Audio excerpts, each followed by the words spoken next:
Hi friends, welcome to Abi's kitchen. మనం ఈరోజు చేయబోయే రెసిపీ ఏంటంటే పొడిపెళ్ళండి. చిన్న చేపలు వర్షం పడుతుంది కదా, చాలా వరకు ఇవే పడుతున్నారు, అందుకనే ఇవి చూపిద్దామనేసి చేపలు తీసుకొని ఒక హాఫ్ కేజీ తీసుకున్నాను. వీటిని 3-4 సార్లు సాల్ట్తోని కడిగేయాలి. నీట్గా లెమన్ వేసేసి సాల్ట్ వేసేసి కడుక్కొని ఇలా పక్కకు పెట్టుకోవాలండి. ఇప్పుడు మనం ఒక పెద్ద లెమన్ అంటే కొంచెం దానికంటే కొంచెం ఎక్కువగా చింతపండు తీసుకొని ఇలా నానబెట్టుకొని ఒక 5-10 నిమిషాల పాటు ఇది పక్కన పెట్టుకోవాలి. ఇప్పుడు స్టవ్ ఆన్ చేసుకొని మనకు ఫిష్ కర్రీకి కావాల్సిన మసాలాను రెడీ చేసుకుందాం. 1 టేబుల్ స్పూన్ మెంతులు, 1 టేబుల్ స్పూన్ ఓమా. ఇది చిన్న చేపలలోనే వేయాలండి, పెద్ద చేపలు వేసుకోకూడదు. 1 టేబుల్ స్పూన్ జీలకర్ర, ఒక 2 లేదా 3 టేబుల్ స్పూన్ల ధనియాలు. ఇవి తీసుకొని వేయించుకొని పక్కకు పెట్టుకోవాలి. ఇలా వేయించుకున్న వీటిని మనం మిక్సీ పట్టేసుకుందాం. ఇలా జీలకర్ర మెంతుల పొడిని ఇలా పట్టేసుకున్నానండి. చూడండి, మెత్తగా కొంచెం మెత్తగా పట్టుకోవాలి. ఇది పక్కన పెట్టేసుకుందాం. ఇలా చింతపండును మనం వాటర్ కొంచెం ఎక్కువగా పోసేసి ఇలా పిండుకోవాలి. ఈ వాటర్ని మనం ఇంకో బౌల్లో తీసుకోవాలండి. ఆ బౌల్లో మనం కొంచెం పసుపు, కారం, సాల్ట్ వేసేసి ఇందులో ఈ చింతపండు పులుసుని తీసుకోవాలి.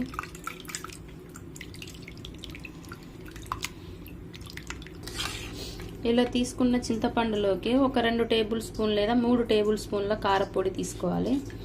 1 టేబుల్ స్పూన్ ఏమో పసుపు తీసుకోవాలి. దీనికి సరిపడా సాల్ట్ తీసుకొని ఇలా కలిపేసి ఇది పక్కన పెట్టుకోవాలి. ఇప్పుడు స్టవ్ ఆన్ చేసుకొని ఇలా గిన్నె తీసుకొని 2 లేదా 3 టేబుల్ స్పూన్ల ఆయిల్ పోసుకోవాలండి.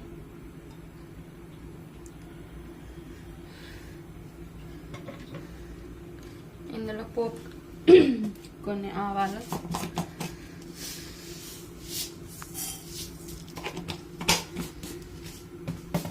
కొంచెం జీలకర్ర వేసుకోవాలి.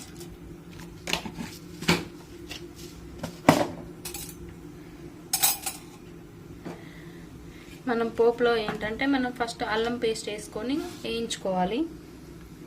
నేను ఇలా ఇప్పటికిప్పుడే అల్లం పేస్ట్ పట్టుకున్నానండి. ఒకవేళ మీ దగ్గర స్టాక్ కనుక ఉండుంటే అది వేసేసుకున్నా పర్లేదు.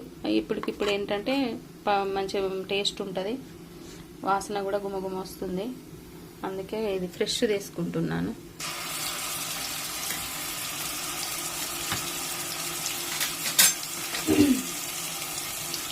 ఇలా వేసుకొని కలుపుకుంటా కొంచెం బ్రౌన్ కలర్ వచ్చే వరకు తీసుకోవాలండి.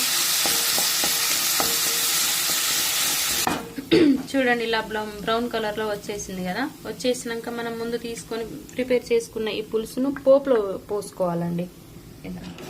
ఇలా పోపులో పోసుకున్నాను. ఇది ఎంతసేపు అంటే ఇది మంచిగా కొంచెం చిక్కబడే వరకు మరగాలండి. ఎందుకంటే ఫస్ట్ ఫిష్ చేపలు వేసేస్తే ఏంటంటే చిన్న చేపలు కదా, చాలా మెత్తగా అయిపోతాయి. అందుకని కొంచెం ఒక పావు గంట మసలాలే. చూడండి ఫ్రెండ్స్, మసలుతుంది. ఒక్క 5 లేదా 10 నిమిషాలు ఇలా మసలనివ్వండి. చిక్కబడాలన్నట్టు, కొంచెం చిక్కబడితే చేపల టేస్ట్ అనేది మంచిగా వస్తుంది. కొద్దిసేపు ఉడికినా కానీ చేపలకు మంచిగా పడుతుంది అన్నట్టు పులుపు.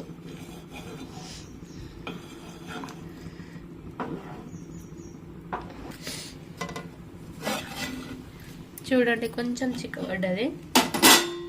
ఇప్పుడు మనం చిన్న చేపలు తీసుకొని ఇందులో వేసుకోవాలి. ఇలా వేసుకున్న తర్వాత ఒక హాఫ్ అన్ అవర్ వరకు సిమ్లో పెట్టి ఉడకనివ్వండి. అయితేనే టేస్ట్ మంచిగా వస్తుంది. ఏదైనా ఉప్పు గిట్ట తక్కువ అయితే మీరు చూసుకొని వేసుకోవచ్చు.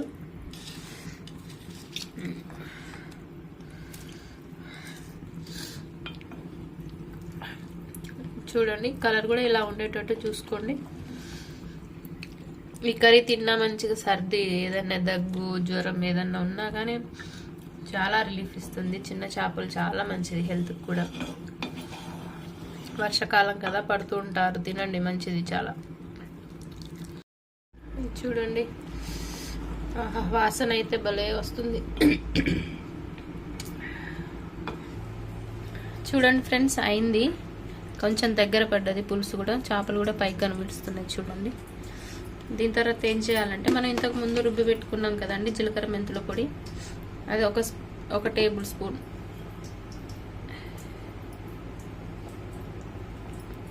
వేసుకోవాలి. మీకు ఏమన్నా తక్కువ అనిపించినా తర్వాత సెట్ చేసుకోవచ్చు.